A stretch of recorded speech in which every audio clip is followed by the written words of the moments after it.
इससे पहले हमने आपको पाचन तंत्र के बारे में बताया था। आहार नाल और उससे संबंधित पाचक ग्रंथियों को मिला करके पाचन तंत्र कहा जाता है।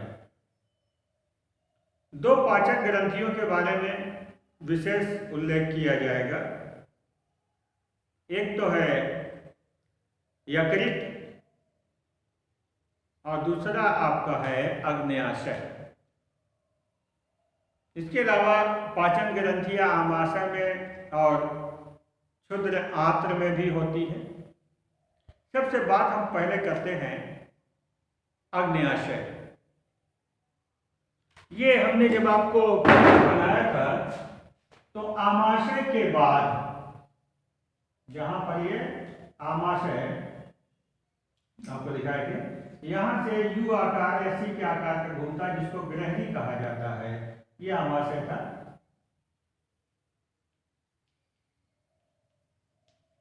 ये ड्यूडिनम या ग्रहणी। फिर ये क्या करके आपको बड़ी आंख खुलता है। तो ये ग्रहणी के पास हल्के गुलाबी रंग की पतली पत्ती के आकार की चपटी एक ग्रंथि होती है, जिसे कहा जाता है अग्न्याशय ग्रंथि। अग्न्याशय ग्रंथि। अब आगे चलते हैं। तो अग्न्याशय ग्रंथि एक ऐसी ग्रंथि है जिसे मिश्रित ग्रंथि भी कहते हैं, क्योंकि जो ग्रंथियां होती है दो तरह की होती हैं, एक नलिका विहीन, एक नलिका युक्त। तो नलिका विहीन ग्रंथियों से निकलने वाले एंजाइम होते हैं और नलिका युक्त ग्रंथियों से पाचक रस तथा अन्य उत्सर्गी पदार्थ निकलते हैं। लेकिन ये अग्न्याशय एक ऐसी ग्रंथि है जिसमें दोनों पाए जाते हैं। तो दिमाग में आप बैठा लीजिए, अग्न्याशय एक मिश्रित ग्रंथि है। अग्न्याशय के जब आंतरिक काट की रचना करते हैं तो दोनों तरह की ग्रंथियां आपको दिखाई देंगी। जो नलिका युक्त ग्रंथियां हैं इसमें इस तरह के पिंडक होते हैं।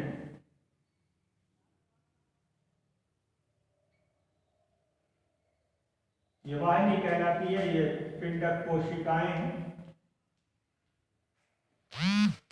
तो आप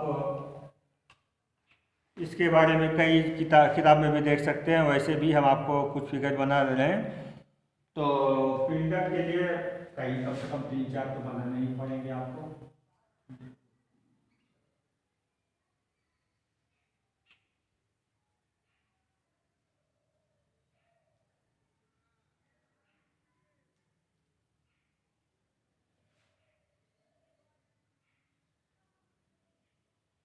ठीक है, इसलिए बनाते हैं आपके सामने ताकि आप भी थोड़ा सा प्रैक्टिस करिए और जल्दी बनाने की कोशिश करिए, तो आपका टाइम वहाँ पर एग्जाम हॉल में बच जाएगा।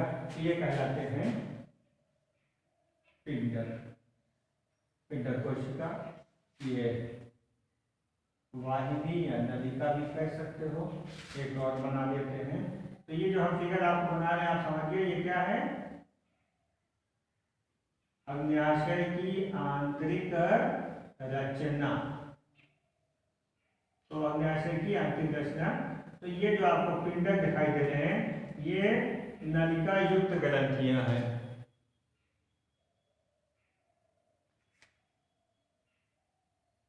जिनसे पाचक रस निकलते हैं। इसके अलावा इसमें नलिका विहीन ग्रंथियां भी पाई जाती हैं।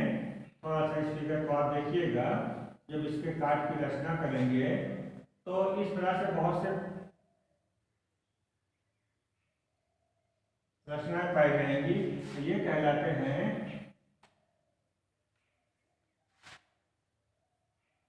लैंगर हैंस के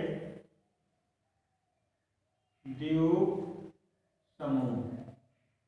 कई के लैंगर हैंस के द्वीपिकाएं भी लिखे रहते हैं। इसके अलावा इसमें रक्त वाहिनियां भी पाई जाती हैं कहीं कहीं पर। और तंत्रिकाएं, नलियां सब पाई जाती हैं। रक्त वाहिनी। तो अग्न्याशय की आंतरिक रचना का अगर अध्ययन करें तो अग्न्याशय एक मिश्रित ग्रंथि है। इसमें नलिका, ये मिश्रित ग्रंथि क्यों कहलाता है? क्योंकि इसमें जो है नलिका विहीन ग्रंथि और नलिका युक्त ग्रंथि दोनों पाई जाती हैं। अब बात करते हैं हम अग्न्याशय में जो नलिका विहीन ग्रंथियां होती हैं, जिसे कहा जाता है लैंगरहैंस के द्वीप समूह। इससे दो तरह के हार्मोन्स निकलते हैं। एक तो है आपका नाम बहुत ज़्यादा मशहूर है, इस पर क्वेश्चन भी आता है, इंसुलिन हार्मोन, और दूसरा है ग्लूकेगॉन। इंसुलिन हार्मोन ये रक्त में उपस्थित आवश्यकता से अधिक ग्लूकोज को ग्लाइकोजन में बदल देता है। अब ये शरीर में स्टोरेज हो जाएगा ग्लाइकोजन के रूप में। अगर लैंगरहैंस के द्वीप समूह से निकलने वाला ये हार्मोन की मात्रा कम हो गई, कौन सा? इंसुलिन हार्मोन कम हो गया तो खून में ग्लूकोज की मात्रा बढ़ जाएगी। इससे डायबिटीज या मधुमेह रोग हो जाता है। एक नंबर का प्रश्न आता है, किस हार्मोन के कमी से मधुमेह या डायबिटीज होता है, जिसको शुगर की बीमारी भी कहते हैं? तो उत्तर इसका क्या होगा? इंसुलिन हार्मोन की कमी से, क्योंकि इंसुलिन ग्लूकोज को ग्लाइकोजन में बदल देता है। कहाँ पाया जाता है? लैंगरहैंस के द्वीप समूह से, अंतःस्रावी ग्रंथियों से निकलता है। ये किसमें है? अग्न्याशय में। दूसरा है ग्लूकेगॉन। आवश्यकता पड़ने पर जो ग्लूकोज को बदला गया था, तो ये आपका वापस बदलता है किसमें? ग्लाइकोजन को फिर ग्लूकोज में बदल देता है, ग्लूकेगॉन, और फिर आपके शरीर को ऊर्जा के लिए ग्लूकोज मिल जाता है। बहिस्रावी ग्रंथियों से एंजाइम्स निकलते हैं।